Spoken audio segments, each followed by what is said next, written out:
Salut les copains, aujourd'hui j'ai un nouvel objectif à te présenter, c'est un petit pancake de chez Viltrox. Et quand ils m'ont contacté, ils m'ont dit on a ce pancake f4.5 pour la monture L-mount qui est autofocus. Et je me suis dit waouh, je suis curieux, c'est vraiment tout petit.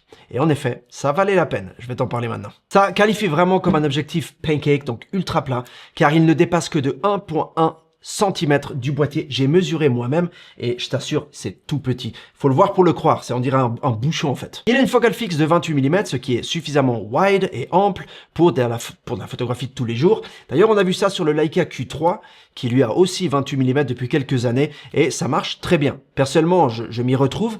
J'ai eu fait quelques mariages où j'ai fait des photos au 28 mm par exemple. Si tu te rapproches bien de ton sujet, ça fait des jolis effets. Ça vraiment, on dirait que t'es dans la photo, quoi. Donc, bref, 28 mm, c'est top pour la plupart des photographes, pour la plupart des photos de tous les jours.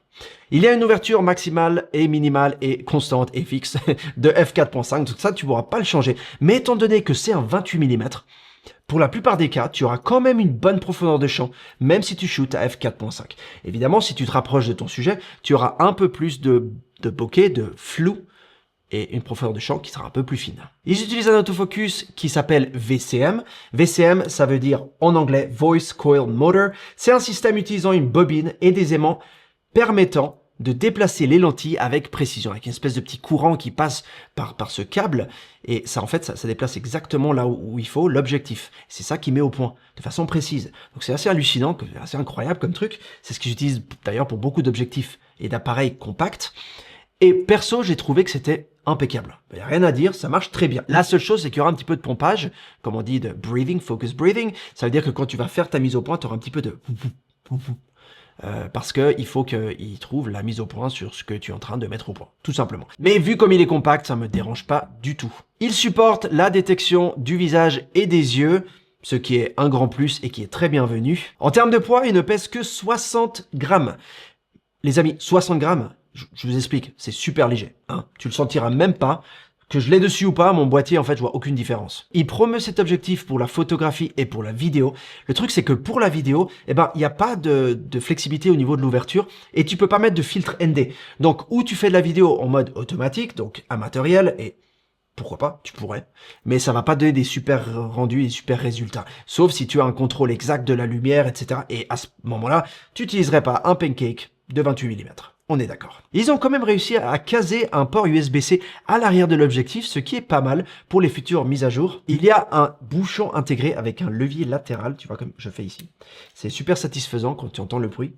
Quand ça se ferme, c'est vraiment chouette. Bref, tout ça pour dire que t'as pas besoin de te trimballer un bouchon que tu devras perdre ou garder dans ta poche ou essayer de te rappeler où tu l'as mis et à chaque fois le mettre, l'enlever, le mettre, l'enlever. Là, il est déjà intégré, donc tu fermes, ça va protéger de la plupart des choses. Après, il faut voir avec le temps comment est-ce que ce système fonctionne, est-ce qu'il va peut-être se bloquer ou pas. Ça, j'ai aucune idée, mais pour l'instant, je l'ai trouvé très pratique. Il a une distance de mise au point minimale de 32 cm, donc on parle à peu près de ça. Ce qui est très proche et suffisant pour ce genre d'objectif. Il produit un bel effet d'étoile starburst, c'est-à-dire que quand il y a une source de lumière puissante, telle que par exemple le soleil, des phares, un lampadaire ou j'en passe, qui arrive dans l'objectif, il y aura cet effet d'étoile. Voilà, que normalement tu obtiens quand tu fermes à f16 ou f22.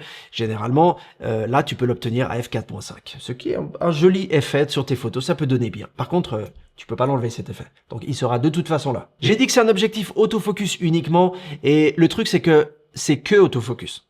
Donc il n'y a pas de focus manuel. Certains me diront ouais mais on s'en fiche du focus manuel. Oui et non. Parce que si par exemple tu fais une photo, je sais pas, d'une tige comme ça, d'une petite plante ou d'une petite, je sais pas, de blé, eh ben tu arriveras pas forcément à la faire. Parce qu'il va faire la mise au point sur l'arrière-plan. Alors là, ce que j'ai fait, c'est que j'ai mis ma main au même niveau pour essayer de choper la mise au point au même niveau. Bref, ça devient un peu compliqué. Si tu veux faire une photo, je sais pas, d'une goutte d'eau sur une vitre, eh ben, ça se peut que il voit l'arrière-plan et pas la vitre. Donc c'est dans ces cas-là que ce serait bien d'avoir un focus manuel. Si tu as besoin forcément du focus manuel, c'est pas l'objectif pour toi. La qualité d'image est correcte. J'ai pas fait de test sur ma mire.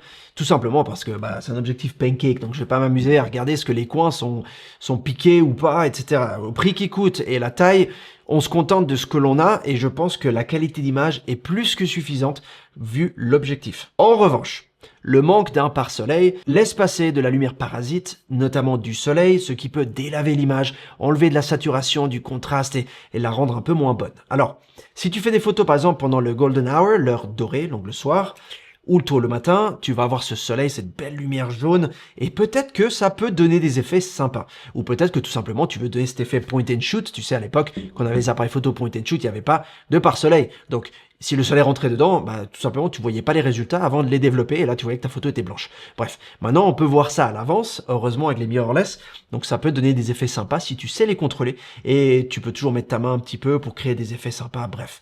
Il n'y a pas de pare-soleil, donc il faut t'attendre à ce que ce soit comme ça. Si tu as des questions comme d'hab, écris-les dans la section des commentaires ci-dessous. N'oublie pas de t'abonner pour rater aucune de mes futures vidéos. Dis-moi ce que tu penses de ce petit 28 mm f4.5 pour monture L. Moi, je le trouve génial. On se voit dans la prochaine vidéo. À tout bientôt. Garde le sourire et prends soin de toi. Ciao.